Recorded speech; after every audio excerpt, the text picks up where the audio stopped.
जनवाणी कार्यक्रम के सभी दर्शकों को हमारा नमस्कार। कार्यक्रम के इस अंक में मैं हूं आपके साथ दीपक शर्मा।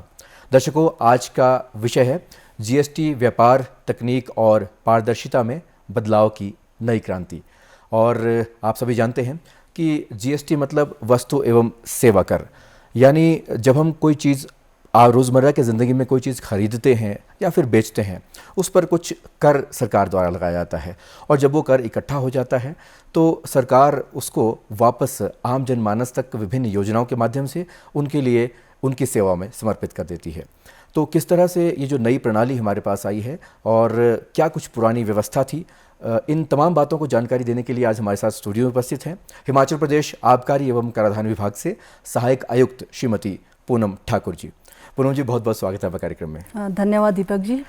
डीडी हिमाचल के सभी दर्शकों को जो आज जनवाणी प्रोग्राम में हमारे साथ जुड़े हैं, उनको सबको सादर नमस्कार। और मैं आपका धन्यवाद करती हूं कि इतना महत्वपूर्ण विषय पर आज आपने चर्चा के लिए मुझे यहाँ पे बुलाया। जी पूनम जी, इससे पहले कि हम इसकी बारीकियों की तरफ जाएं, सबसे पहले हम आम जनमानस के लिए जानना चाहेंगे कि जो ये नई जीएसटी की जो व्यवस्था है, ये पुरानी कर व्यवस्था से किस तरह से डिफरेंट है और इसमें क्या कुछ बदलाव किए गए हैं? जो गुड्स और सर्विसेज टैक्स है वो एक इनडायरेक्ट टैक्सेशन सिस्टम है और वैल्यू एडिड टैक्स की तरह ही है, जो वैट हमारा 2005 से हिमाचल में हमने लागू किया था जी।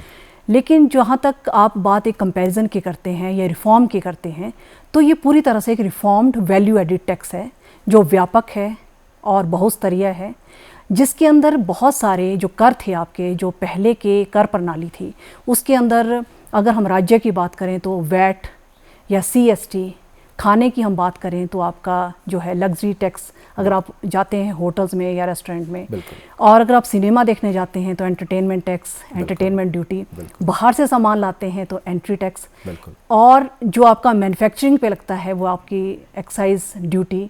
उसी प्रकार से बहुत सारे जो कर थे पहले की कर प्रणाली में, आपको बहुत सारे करों से जूझना पड़ता था। लेकिन जो अब ये reformed type of GST system है, जब से ये लागू हुआ है, इसमें इन सब को जो है एक एकीकृत डिजिटलाइज्ड कर प्रणाली के अंदर सम्माहित कर दिया है। तो एक आप अगर कहेंगे कि सबसे महत्वपूर्ण क्या है जो इसको पिछली कर प्रणाली से इसको अलग करती है, एक तो कास्केडिंग इफेक्ट, जो दोहरी या कर के ऊपर कर लगता था, उसको जो है हाँ जी, उसको बिल्कुल जो है ख़त्म किया गया है। और जो इनपुट टैक्स क्रेडिट है उसका सीमलेस फ्लो है।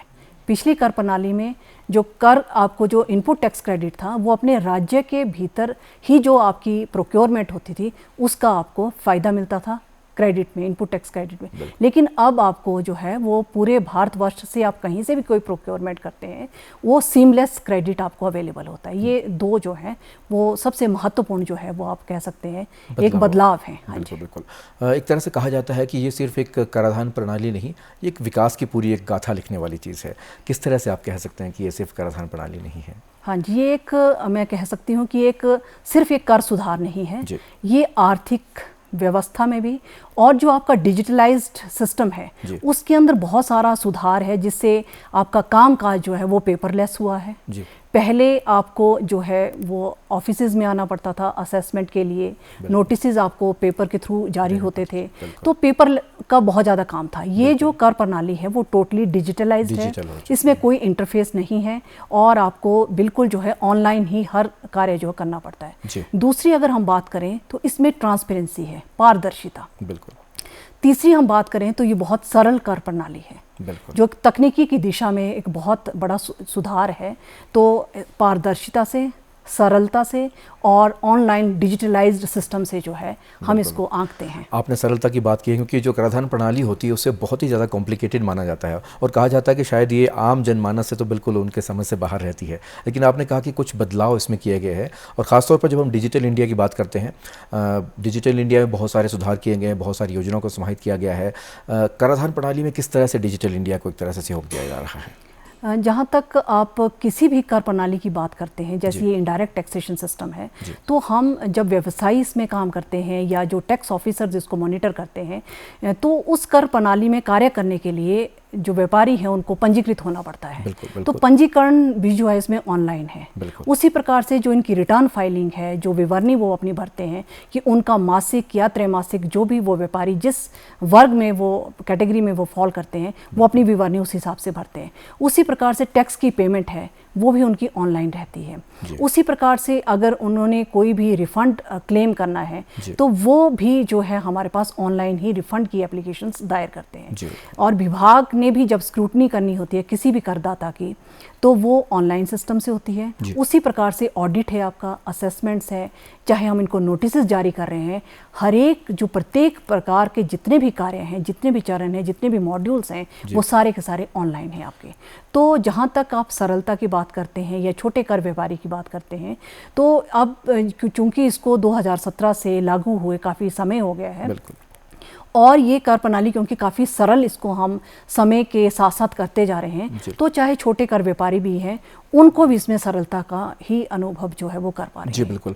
ख़ास तौर पर जब हम बुनियादी तौर पर अगर बात करें कि किस स्तर के व्यापारियों को जो है जीएसटी नंबर लेना बहुत ज़रूरी होता है, सबसे पहले आप ये बताएं, और उसके बाद किस समय के बाद उनको जो है टैक्स भरना और कितने समय के बाद टैक्स भरना बहुत ज़रूरी रहता है? चूँकि ये जो भारतवर्ष की one nation one tax one market system है, पूरे भारतवर्ष में ही एक प्रकार का ही जो है वो पूरा सिस्टम लागू होता है।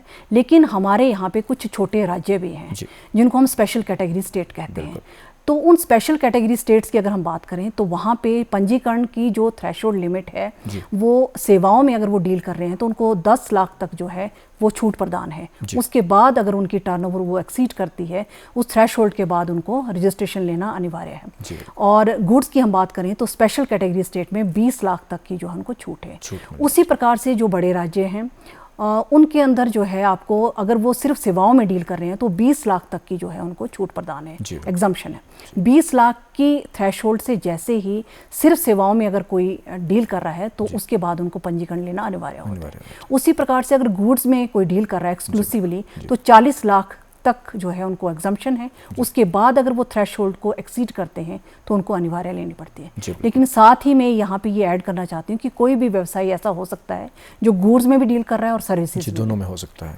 तो उस समय जो समय सीमा है, जो उसकी थ्रेशोल्ड की सीमा है, वो 20 लाख जो है वो तय हो जाती है। अगर किसी का व्यापार दोनों में डील कर रहा है तो उसको 20 लाख तो के बाद जो है वो पंजीकरण लेना अनिवार्य हो जाता है। और जब हम बात करते हैं कि आपने कहा कि पारदर्शिता होती है और समय समय पर स्क्रूटिनी भी की जाती है, क्या ऐसा हो सकता है कि कोई व्यापारी जो है अगर उस लिमिट से एक्सीड कर रहा है और विभाग को उसकी जानकारी ना पहुंचे, क्या कुछ कदम उठाए जाते हैं कि जो विभाग पूरी तरह से अपनी स्क्रूटिनी कर पाता है? हाँ जी, जो स्क्रूटनी होती है वो हमेशा ही रजिस्टर्ड टैक्स पेयर्स की होती है जो हमारे पास पंजीकृत है। तो इसके साथ ही मैं पहले पंजीकरण के साथ में आपने विवरणी पे भी मेरे से पहले प्रश्न पूछा था, तो मैं यहाँ पे ये आपके माध्यम से बताना चाहती हूँ कि हमारे पास जो व्यापारी हैं उनका हमने वर्गीकरण कर रखा है सिस्टम ने कि वो 5 करोड़ से ऊपर के कितने व्यापारी व्यवसायी हैं या 5 करोड़ तक कितने व्यवसायी हैं या कंपोजिशन स्कीम में कितने व्यवसायी हैं या एक और स्कीम जो सरकार ने लॉन्च कर रखी है QRMP स्कीम, उसमें कितने व्यापारी फॉल करते हैं। तो जहाँ तक स्क्रूटनी का जो आपका प्रश्न है उसमें मैं यहाँ पे ये बात बताना चाहूँगी, साझा करना चाहूँगी कि स्क्रूटनी हमेशा पंजीकृत व्यवसायी की होगी और इसको जो है जो भी हमारी भारत सरकार ने गाइडलाइंस हमें इशू की है कि वो कितने % तक जो है 2% तक जितने भी पर्टिकुलर जुरिस्डिक्शन में टैक्स पेयर पंजीकृत हैं उनका जो है हमें चयन करना पड़ता है। रिस्क बेस्ड पैरामीटर के आधार पे चयन किया जाता है। स्क्रूटनी इस आधार पे होती है कि क्या जो टैक्स पेयर है वो रेगुलर रिटर्न्स फाइल कर रहा है। अगर रेगुलर फाइल नहीं कर रहा है तो एक पॉइंट जो है उसका पैरामीटर बन जाता है। अगर उसने रिटर्न फाइलिंग में वहाँ पे उसके इनवाइस में डिफरेंस है, जो उसके आउटवर्ड सप्लाई स्टेटमेंट है या जो उसकी मासिक त्रैमासिक रिटर्न विवरणी में जो उसने टैक्स की पेमेंट की है उसके अंदर कोई मिसमैच है, उस आधार पे स्क्रूटनी होती है। या जो उसको इनपुट टैक्स क्रेडिट अवेलेबल है लेकिन उन्होंने अपना जो क्रेडिट है वो ज़्यादा क्लेम कर रखा है अपने विवरणी को भरते वक्त या अपनी टैक्स पेमेंट को भरते वक्त जो है वो जितना अवेलेबल है उससे ज़्यादा उन्होंने वहाँ पे अवेल कर रखा है। तो ये सारे विषयों को देखते हुए इनपुट टैक्स डेफिसिट और आउटपुट टैक्स डेफिसिट या जो मिसमैच है इनके आधार पे स्क्रूटनी जो है वो करदाताओं की जाती है। हाँ जी बिल्कुल। और आपने बात की थी कि समय पर भरना बहुत जरूरी, क्या कुछ समय सीमा रहती है, कितने समय के अंतराल पे ये हमें रिटर्न फाइल करना बहुत ज़रूरी होता है? हाँ जी, तो जैसे कि मैंने अभी आपसे बात की कि हमारे पास करदाता होते हैं, जी। जो करदाता 5 करोड़ से ऊपर की जिनकी एनुअल एग्रीगेट टर्नओवर है, जी। उनको मासिक विवरणी भरना अनिवार्य है। हर महीने भरना पड़ता हर महीने की, जैसे इस माह की मई माह की जो विवरणी है वो अगले माह के 20 जून तक जो है वो ड्यू डेट उनकी रहती है। भरनी जरूरी है। अगर वो 20 के बाद विवरणी भरते हैं तो उसके ऊपर जो है ना केवल उनको लेट फी लगती है, सिस्टम लगाता है, जी। बल्कि उनको इंटरेस्ट की भी पेमेंट करनी पड़ती है, पेनल्टी भी देनी पड़ हाँ, सकती है। और पेनल्टी जो है वो विभाग उनको अट्रैक्ट कर सकता है नोटिस भेजने के बाद। उसी प्रकार से जो हमारे 5 करोड़ तक के व्यापारी हैं, व्यवसायी हैं, उनको जो है हम 2 वर्गों में मतलब वर्गीकरण करेंगे उनका। एक हैं जो आपके नॉर्मल टैक्स पेयर हैं जी। एक हैं जो आपके क्वार्टरली रिटर्न फाइलिंग है, मंथली जिनका पेमेंट स्कीम है उसके तहत आते हैं। उनकी अगर उनको जो है पूरे भारतवर्ष में 2 कैटेगरीज में डिवाइड किया गया है। एक जो कैटेगरी है ग्रुप ए स्टेट्स, एक है ग्रुप बी स्टेट्स।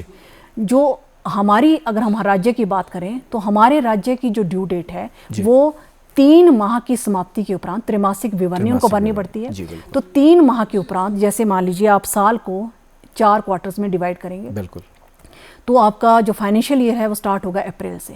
अप्रैल, मई और जून की जो है वो जुलाई की 24 तारीख तक आपको रिटर्न भरना अनिवार्य है। हाँ जी। तो चाहे वो क्यूआरएमपी स्कीम में आते हैं, चाहे आपके नॉर्मल टैक्स पेयर हैं जिनकी 5 करोड़ तक की विवरणी। उसी प्रकार से जो आपके कंपोजिशन के टैक्स पेयर्स हैं उनको भी त्रैमासिक विवरणी भरने का जो है उसके अंदर प्रावधान है। उनको क्वार्टर के नेक्स्ट मंथ जो होता है उसकी 18 तारीख को जो है वो विवरणी की उससे पहले भरना बहुत जरूरी होता है।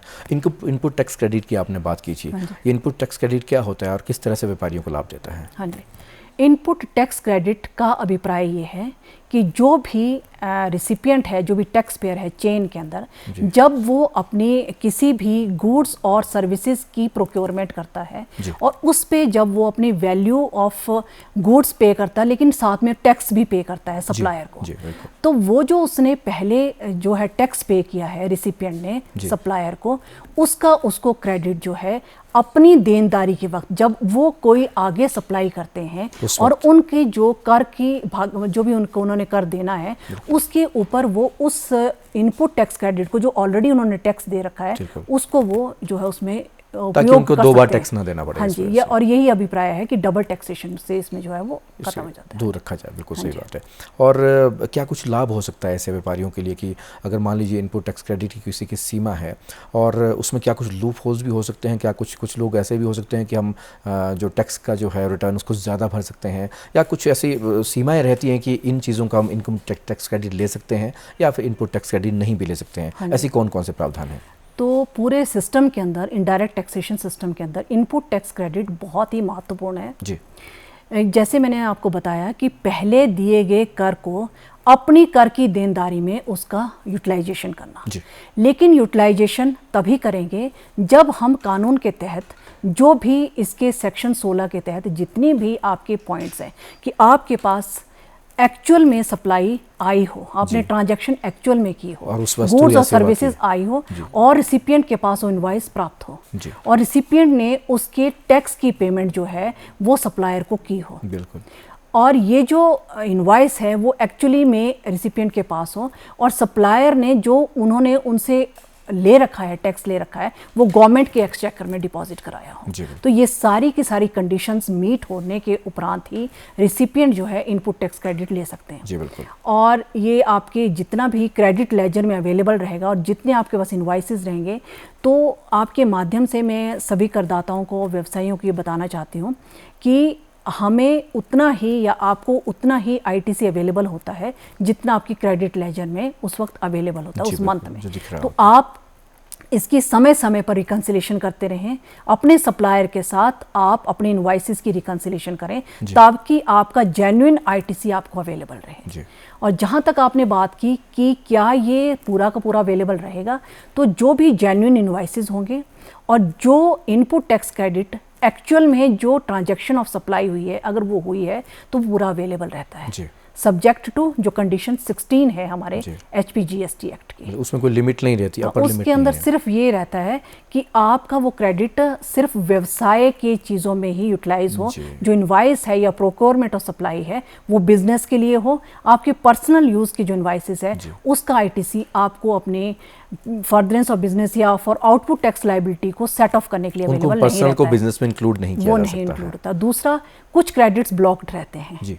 जिनको सरकार ने हमारे स्टैट्यूट के एक्ट के सेक्शन 17 के सबसेक्शन C के तहत ब्लॉक कर रखा है। जी, जैसे कि मान लीजिए कोई भी व्यवसायी है या ट्रेडर है और वो किसी और बिजनेस में कमोडिटी में डील कर रहा है, लेकिन उसने कोई गाड़ी खरीद ली। जी। अब गाड़ी है उसकी SUV, जी। तो वो SUV गाड़ी है या दूसरी गाड़ी SUV गाड़ी है, तब तो उसको जो है 40%, अगर आज की हम बात करें तो GST उसमें लगा होगा। तो ऐसा नहीं है कि वो पर्सनल यूज़ के लिए थी और उसको आप एक्सेप्ट कर लेते हैं, इनवाइस को आपके क्रेडिट लेजर में आ जाता है और आप उसको अपने बिजनेस की लाइबिलिटी को सेट ऑफ करने के लिए यूटिलाइज कर सकते हैं। बिल्कुल। लेकिन अगर कोई भी व्यवसायी उसी ही बिजनेस में डील कर रहा है, जैसे कोई भी ऑटोमोबाइल्स में ही डील कर रहा है, तो वो टैक्स पेयर अपने ITC को पूरी तरह से यूटिलाइज कर सकते हैं। जी, ठीक, हाँ बहुत जी। बढ़िया बात है। छोटे व्यापारियों की जब हम बात करते हैं, खासतौर पर जो लघु व्यापारी या फिर कोई स्टार्टअप शुरू करना चाहता है, उनको किस तरह की सुविधाएं इस कर प्रणाली के अंदर दी गई है? हाँ जी, शुरू से ही जब से GST को भारतवर्ष में लागू किया गया तो छोटे व्यापारियों का बहुत ख्याल रखा गया और कंपोजिशन स्कीम का जो है प्रावधान रखा गया।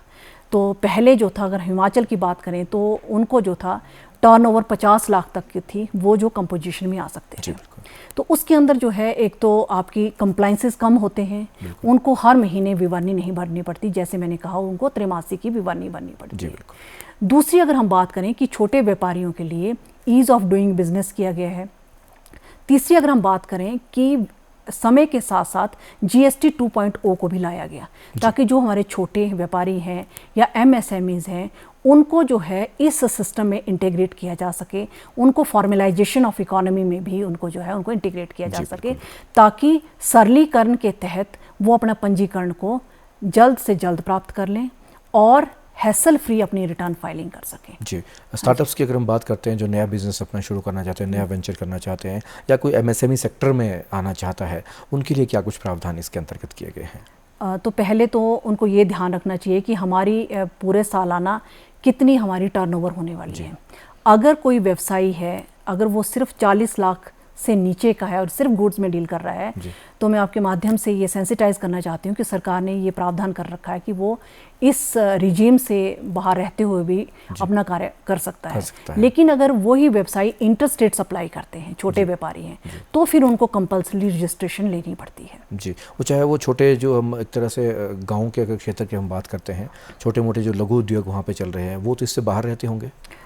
वो सारी चीज़ें जो है GST में टर्नओवर के ऊपर आधारित है। टर्नओवर बेस्ड है। अगर वो 40 लाख, अगर वो गुड्स में डील कर रहे हैं, उनकी सप्लाई गुड्स की है और 40 लाख से नीचे हैं, तो वो रजिस्ट्रेशन पंजीकरण के प्रावधान से बाहर रहेंगे। जैसे हम एग्जांपल लेते हैं कि कोई अचार, चटनी, मुरब्बा जो एक तरह से खासतौर पर महिलाएं जो गांव के क्षेत्र में करती हैं, तो उनकी अगर टर्नओवर 40 लाख से ऊपर हो जाती है तो उनको उसके अंतर्गत लिया जाएगा फिर? बिल्कुल। अगर कोई भी व्यवसायी है, सेल्फ हेल्प ग्रुप्स हैं, अगर वो अपने अचार, मुरब्बे, चटनी बनाते हैं या बास्केट्स बनाते हैं बैम्बू की, और भी कोई भी काम करते हैं जो सेल्फ हेल्प ग्रुप के दायरे में आता है, तो अगर वो 40 लाख से नीचे है तब उनको पंजीकरण लेने की आवश्यकता नहीं है।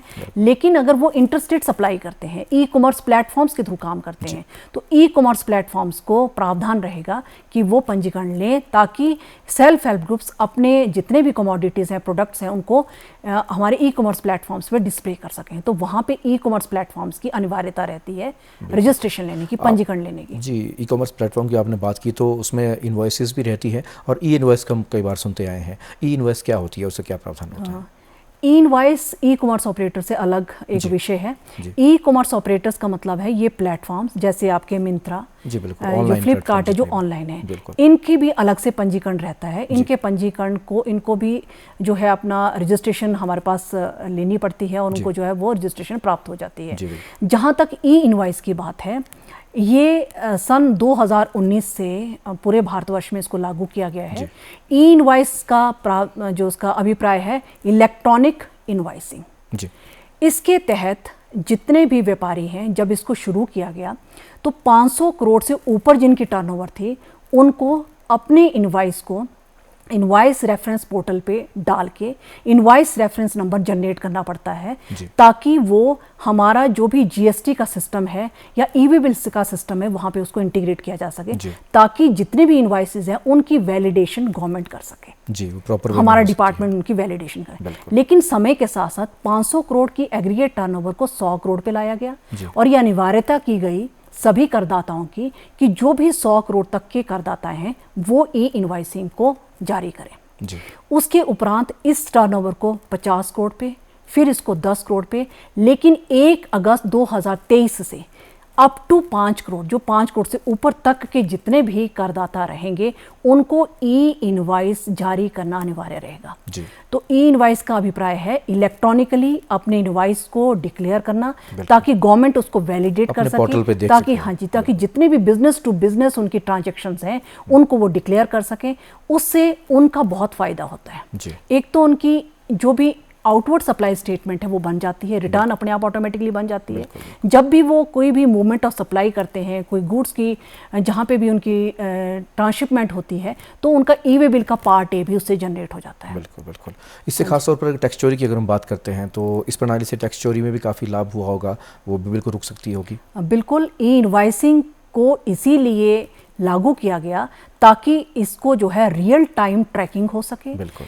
ई इनवाइसिंग से, ई वे बिल से और पूरा डाटा एनालिटिक्स को इंटीग्रेट करके जो है जितना भी जो आपका फ्रॉड है या आपका टैक्स इवेजन है उसको रोकने के लिए इस सब का प्रावधान किया गया है। एक टर्म बहुत बार यूज़ की जाती है, रिवर्स चार्ज मैकेनिज्म, इसका क्या अर्थ होता है? जैसे कि आप रोज़मर्रा के उसमें संदर्भ में देखते हैं कि जब भी कोई भी करदाता जो है वो सामान की बिक्री करता है और हम उनसे सामान लेते हैं, तो वो जो करदाता है उसके ऊपर ओनस रहता है, हम उनको वैल्यू ऑफ सप्लाई भी देते हैं और हम टैक्स भी जमा करवा देते हैं। तो जो सप्लायर होता है वो उस संदर्भ में जो है वो टैक्स की पेमेंट करता है। लेकिन इसके विपरीत अगर ऐसा कोई भी सप्लायर है, उसके पास ऐसी कमोडिटी है कि वो उसको बेचना चाहते हैं, उसकी सप्लाई करना चाहते हैं, लेकिन वो पंजीकरण के दायरे में नहीं आते। जैसे मान लीजिए आपका कोई किसान है या मान लीजिए कोई कत्था का वो है मतलब है या फिर एग्रीकल्चरिस्ट है, उससे कोई भी प्रोक्योरमेंट की हमने रिसिपिएंट ने, लेकिन जो सप्लायर था वो अनरजिस्टर्ड था जी। ऐसी सिचुएशन के अंदर जहाँ सप्लायर अनरजिस्टर्ड है लेकिन सप्लाई टैक्सेबल है, उसके ऊपर कोई ना कोई कर का प्रावधान है, उसमें कोई ना कोई बनता है, तो उस केस में जब रिसिपिएंट टैक्स की अदायगी करते हैं उसको बोलते हैं रिवर्स चार्ज मैकेनिज्म। तो जब रिसिपिएंट करेगा तब वो रिवर्स चार्ज मैकेनिज्म। जैसे मैं आपको इसको ऐसे एक जो है एग्जांपल से बताना चाहूँगी। मान लीजिए गवर्नमेंट है जी। गवर्नमेंट हमारे लिए वैसे तो गवर्नमेंट टीडीएस की डिडक्शन के लिए हमारे पास रजिस्टर्ड रहती है 10 बेस्ड नंबर के आधार पर, लेकिन कई बार सरकार जो है वो कोई ना कोई ऐसी सप्लाई करती है जहाँ पे जो उनका जो हम कह सकते हैं कि 20 लाख से ऊपर का उनकी इनकम हो जाती है, टर्नओवर हो जाती है, लेकिन गवर्नमेंट है, अब गवर्नमेंट कोई टैक्स पेयर तो है उस संदर्भ में, लेकिन गवर्नमेंट ने एक नॉर्मल टैक्स पेयर की तरह नंबर नहीं ले रखा है, तो गवर्नमेंट एक अनरजिस्टर्ड एंटिटी है बिल्कुल सही फॉर नॉर्मल सप्लाईज।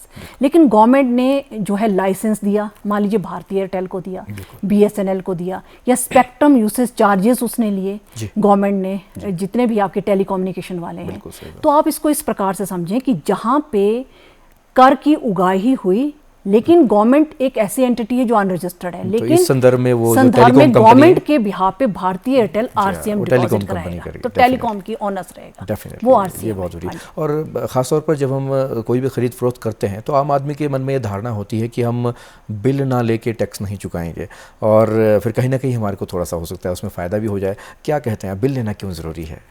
तो ये बहुत ही एक प्रश्न जो है मैं आपके माध्यम से ये सबको ये कहना चाहूँगी कि बिल लेना, जेन्युइन बिल लेना बहुत अनिवार्य है, क्योंकि आपका जो कर प्रणाली है ये कर प्रणाली है पारदर्शिता की, ये कर प्रणाली है सरलता की, ये कर प्रणाली है तकनीक की दिशा की ओर एक बदलाव और बदलाव की क्रांति।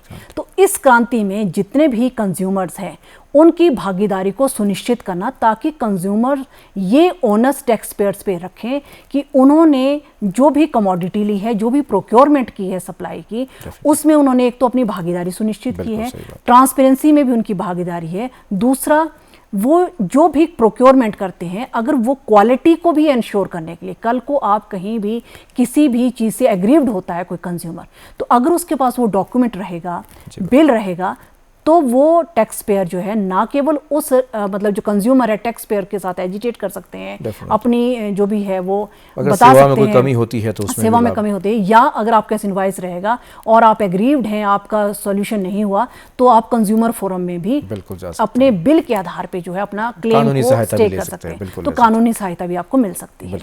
तो आपका दोहरा जो है उसके अंदर दायित्व रहता है। बिल्कुल सही बात। एक तरह से आप भारत के विकास में भी, आप अर्थव्यवस्था के सहायता भी कर रहे हैं, पारदर्शिता में भी और क्वालिटी कंट्रोल पे भी आप जो है वो चेक रख सकते हैं। खासतौर पर जीएसटीएन की बात की जाती है, जीएसटीएन की क्या भूमिका रहती है? GSTN, goods and services network, जिस पे ये पूरा का पूरा ऑनलाइन डिजिटलाइज सिस्टम काम करता है, उसको हम GSTN कहते हैं। जिस तरफ हम काम करते हैं टैक्स ऑफिसर, उसको बोलते हैं बैक एंड पोर्टल, और दूसरी तरफ अगर करदाता काम करता है, करदाता अपना पंजीकरण करवाता है, अपनी रिटर्न फाइलिंग करते हैं, टैक्स की पेमेंट करते हैं, अपने नोटिस का रिप्लाई देते हैं, स्क्रूटनी का रिप्लाई देते हैं, रिफंड को क्लेम करते हैं, ये GSTN एक पूरी तरह से GST के सिस्टम में एक ऐसा फ्रेमवर्क है, एक ऐसा इंफ्रास्ट्रक्चर है जिसके तहत ये पूरी ऑनलाइन डिजिटलाइज सिस्टम जो है वो काम कर रहा है। और हम GSTIN की बात करें तो वो गुड्स और सर्विस टैक्स में जो आपका आइडेंटिफिकेशन नंबर है, वो जो टैक्स पेयर हमारे से प्राप्त करते हैं। जी, अब हम आपसे संदेश जानना चाहेंगे, ख़ासतौर पर जो हमारे करदाता हैं और जो व्यापारी हैं, उनके लिए आपकी तरफ से क्या संदेश आप देना चाहेंगे? मैं आपके माध्यम से सभी को ये संदेश देना चाहती हूँ कि भारतवर्ष में ये जो एक डिजिटलाइज क्रांतिकारी कर प्रणाली को 2017 से जो लागू किया गया है, और साल दर साल इसमें इतने महत्वपूर्ण जो है बदलाव लाए जा रहे हैं, और हाल ही में जो GST 2.0 भी लाया गया, हमें इसका पूरी तरह से फ़ायदा लेना चाहिए, क्योंकि इसको टैक्स पेयर्स के फ़ायदे के लिए, MSMEs के फ़ायदे के लिए, कंज्यूमर्स के फ़ायदे के लिए, और सरकार के भी आर्थिक व्यवस्था को सुदृढ़ करने के लिए जो है वो लाया गया है। तो हम सब की ये भागीदारी बनती है कि हम इस पारदर्शी कर प्रणाली में अपना हर प्रकार से जो है वो सहयोग दें, ताकि और जो टैक्स पेयर्स हैं, करदाता हैं, वो उसका अनुपालन जो है सही तरीके से करें, ताकि आपको कम से कम जो है वो नोटिस आएँ और आप ऑडिट और स्क्रूटनी से जो है वो आप बच सकें, और आपकी जो है रैंकिंग जो है वो बिल्कुल सही रहे। जी बिल्कुल, आपने संदेश के साथ चेतावनी भी हमारे दर्शकों को दे दी है, ये बहुत अच्छी बात है। और GST के बारे में किस तरह से पारदर्शिता लाई जा रही है, तकनीक किस तरह से इस्तेमाल हो रही है, इन तमाम जानकारियों को देने के लिए आज आपका बहुत बहुत धन्यवाद। धन्यवाद। तो दर्शकों, उम्मीद करते हैं कि आज की इस जानकारी से आप ज़रूर लाभान्वित हुए होंगे। इसी तरह कार्यक्रमों को देखने के लिए आप हमारे सोशल मीडिया हैंडल्स को भी सब्सक्राइब कर सकते हैं। आज के इस कार्यक्रम में फ़िलहाल इतना ही। अगले कार्यक्रम में एक नए विषय और विशेषज्ञ के साथ फिर से हाजिर होंगे। तब तक के लिए नमस्कार।